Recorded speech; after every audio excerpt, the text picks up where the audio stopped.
buugani habeennimadii xalay lagu soo bandhigay magaalada Hargeysa ayaa looga magac dhigay afdhaab waxaana qoray qoraa Cismaan Cabdinuur Xaashi waxaana uu buugani ku saabsanaa afka Soomaaliga munaasabadaasi ayaa waxa ka soo qayb galay maayarka caasimadda Hargeysa gudoomiyaha xisbiga mucaaradka ee Ucud wasiirro iyo mas'uuliyiin ka tirsan xukuumadda Soomaaliland aqoon-yahan madax dhaqameed iyo marti sharaf kale ugu horeyna qoraaga buugaasi Cismaan Cabdinuur Xaashi ayaa sharaxaad ka bixiyay waa 38 daraasadood buugan afdhaab horta magaca afdhaab waxa bixiyay algaras maqalooshe marka 38 ka daraasadood mid kasta hal buug oo kala laga sideen kara taasi waa daraasad leeyahay tiraabteena oo aan 7 xaraf ku jirin waa 7 laba ba da ga la ma na ra 7daas mooye intii kale buuga ku soo ururinay waxaan u mahad celinayaa cid kastoo barnaamijka wax ka qaadatay Cismaan Cabdinuur Xaashi qoraaga wuxuu ka mid yahay dadka farakutiriska ah ee afka tacabka faraha badan geliyay Allah u naxariistay tuna carabeed baa wuxuu yiri mar hadaanad geerida horteed geesiga aqoonsan gobol weyn Soomaaliya ay garashadaadani maanta ayaa loo baahan yahay inaan aqoonsano qof markuu dhintay in la amaano maaha cilmi baaris dheer buu sameeyay Cismaan Cabdinuur Xaashi noociisu wuu igu cusub yahay waa jawharad dadka wax qoraa iyo cilmi baarayaasha ku soo biiray halkan amaantiisa caawaanu ku soo koobi karmaayo saaxiibkayna ma hawo la sijinayay maayarka caasimadda Hargeysa gudoomiyaha xisbiga mucaaradka Ucud wasiirro iyo mas'uuliyiin kale oo ka tirsan xukuumadda aqoon-yahan iyo madax dhaqameed iyo marti sharaf ayaa iyaguna halkaasi ka soo jeediyay hadallo kala duwan isla markaasina bogaadiyay qoraaga buugaasi aad iyo aad baan ugu mahadnaqayaa dadka ku soo daadayay halkan berigii hore marka buug la sameeyo wala tartami jiro dawla iibsadaayo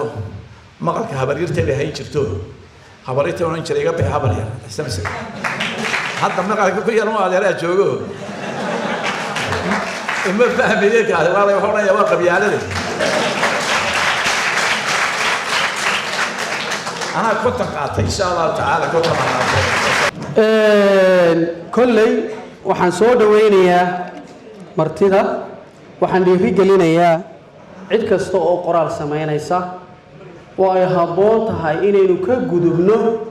marxaladda hadalka aynu gudubno marxaladda qoraalka dhitada iyo daryeelka luqadeena iyo aqoonta kalaba waa laga maarmaan waana qasab xilliga aynu joogno ayaa qasbaya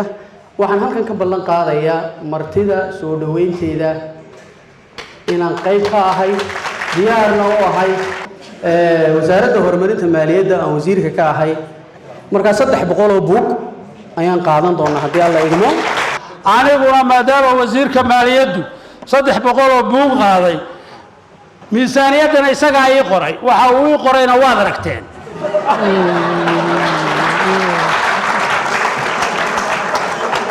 marka aniguna 100 buug ayaa wasaaradda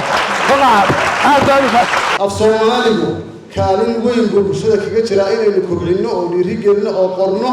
oo aynu baranana waxay la tahay waa shay waajiba waxaan idinku boorinayaa buuggan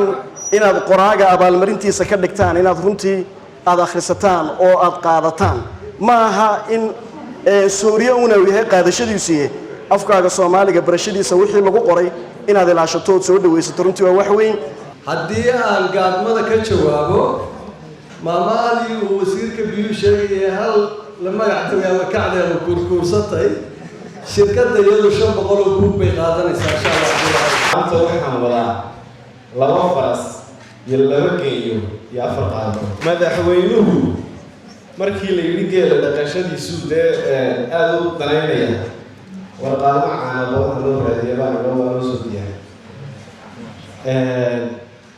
wasiirka maaliyadda isagana waxaan u wadaa faras iyo geeyo faraska iyo geeyada kalena qaybsada ota dawladda hoose intii aanu joognay waxaanu qorsheynay sanad kastaba si aan buugaagtana u dhiirigelino inaanu 5 buug qaadano oo mid 200 ah laakiin intii hore Hargeysa laga qaadanayay hadduu laascaanood noqdo kan ka yimid